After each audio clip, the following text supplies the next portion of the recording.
ఓం శ్రీ సాయిరామ్. శ్రీ సత్యసాయి పరబ్రహ్మణే నమః.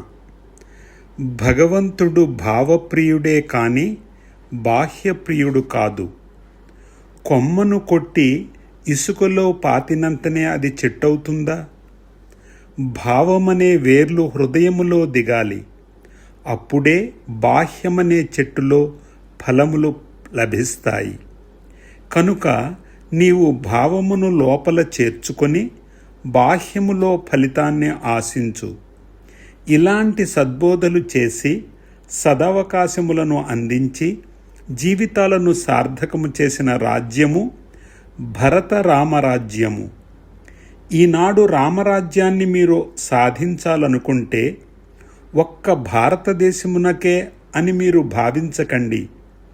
యావత్ ప్రపంచమునకు రామరాజ్యము కావాలి. అంటే ఏమిటి?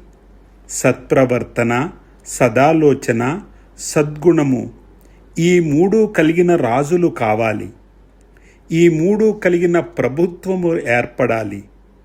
మనస్సేకం, వచస్యేకం, కర్మణ్యేకం మహాత్మన. అలాంటి మహాత్ములు అధికారంలోకి రావాలి. భక్తులైన మీరందరూ మీ హృదయాలలో పవిత్రమైన భావాలను నాటుకోండి. మీ హృదయము రామరాజ్యమైతే ఈ జగత్తంతా రామరాజ్యమవుతుంది. యద్భావం తద్భవతి. మీరు ఎట్టి కలర్ అద్దాలను వేసుకుంటారో జగత్తంతా ఆ కలర్లో చూడవచ్చు. కనుక మొట్టమొదట మీ హృదయాన్ని రామరాజ్యంగా చేసుకోండి.